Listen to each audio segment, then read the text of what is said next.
right, joining us on the phone this morning, you know him from Homeland. Well, actually, you know him from about 114 different movies and TV shows. He's the face you see all over the place, and he is awesome. Oscar-winning, Golden Globe-winning actor F. Murray Abraham. Good morning. Good morning. Good morning. I hope that introduction did you proud.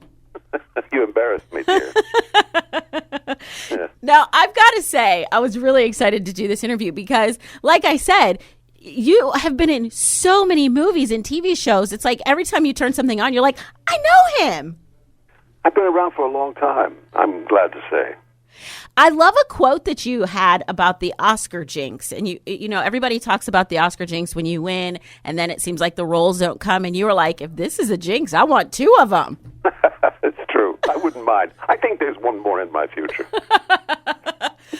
Now, I have to ask because Homeland is such a huge, huge show right now. And you got the Emmy nominee for a guest role. How does that feel? Well, it always feels good to have a bat on the back. You know, it's everyone should get something like that. I've always felt that. You know, those little awards that were like Best Mom Award. Oh, I love that. Things. When I was a kid, I saw one of those once for $1 years ago, and I thought, how did they know that about my mom? You know, but I think everyone should get a compliment, and of course, it's thrilling. I don't mean it's everything, but it's nice to be recognized once in a while. Right. Right. Well, I have to ask you, before you got into acting, you know, it seems like actors especially always have those really odd first jobs. What was yours? Oh, gosh. I'm going to say, I just do anything to make, to pay the rent. I used to set pins in bowling alleys. I used to wash dishes. I was a terrible waiter. I was very charming. I parked cars for a while. Really, you name it.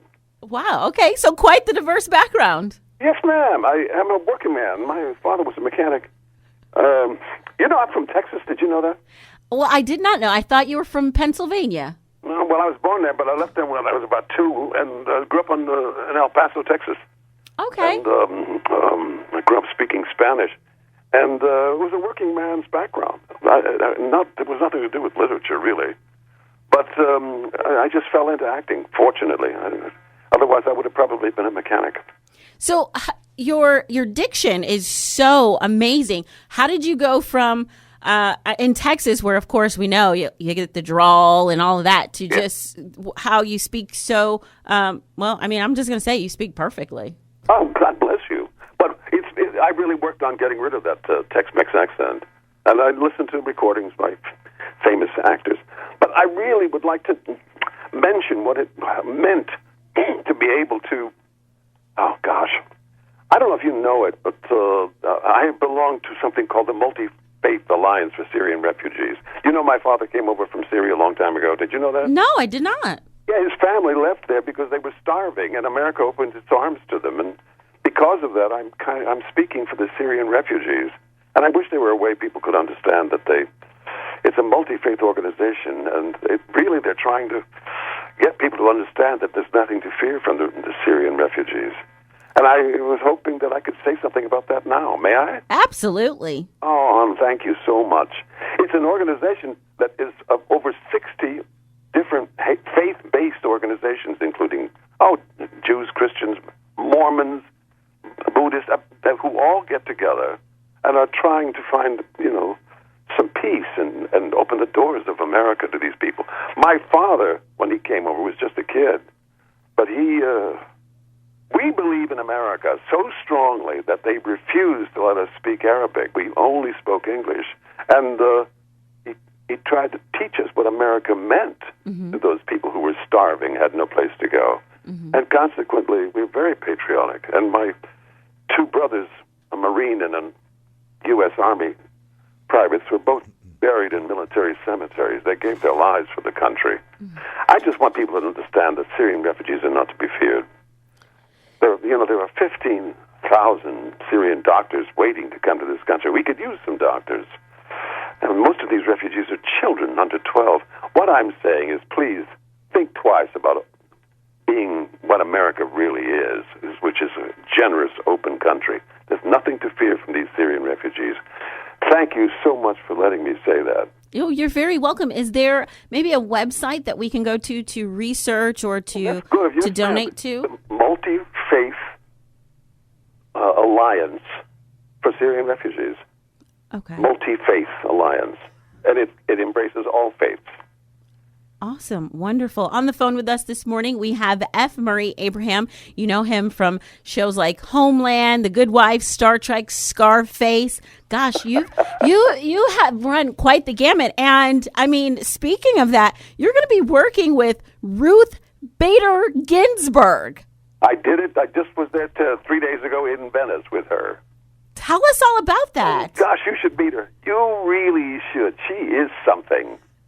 She's just as bright and sharp and clear and funny. Wonderful lady. And now you guys are doing a mock trial. Yes, we did it already. We did it in Venice. And this time, Shylock won. He won the case. All right, so tell us a little bit about that. This thing about Homeland, we're shooting it in New York this time instead of Berlin and instead of South Africa. It's great to shoot it at home. Mm-hmm. But we start next week. That is still I think it's a wonderful show, a great show. You are just all over the place. Okay, now let me ask you this. In all of the things you've done, because you've done comedy, you've done drama, you've done, action, everything like that. What's been your favorite genre to work in? I really love the theater. I like to hear the people laugh. I like to even sometimes stop the show and go out and talk to the people. I do that, and I'm very free on stage. But most of all, it's comedy. People don't think that I'm funny, but I really am. I'm pretty funny. That's what I'd like to do. I'd like to make people laugh. We could use a few laughs these days in this poor old world, don't you think? I do. I totally agree. Now, you speak perfectly clearly, my dear. Oh, I thank you. How did you get rid of that? Not get rid of that. How did you overpower that accent you must have grown up with? I actually grew up in the North. Oh, really? I did. I am from Western New York. And they put up with you where you are, huh? Yeah. They might kick me out soon. I don't know. All right, so we can catch you in the upcoming season of Homeland. And also, how can we catch you in the production that you did with Ruth Bader Ginsburg? Can we see that should be a piece of that on public television soon. Okay, on PBS? Yes, ma'am. Wonderful, wonderful. And are you on social media? I don't even know what that means. I'm from another century.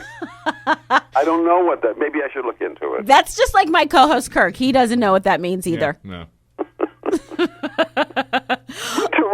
You're charming. You're lovely to talk to. Why, thank you. Thank you so much. I'm enjoying talking to you this morning. They're going to tell me I have to let you go, though, very soon. So I just want to say thank you so much. It's been an absolute pleasure talking to you this morning, and we can't wait to catch you on Homeland some more. Thank you, Brooke. Thank you very much. You have a wonderful morning. Bye. Bye.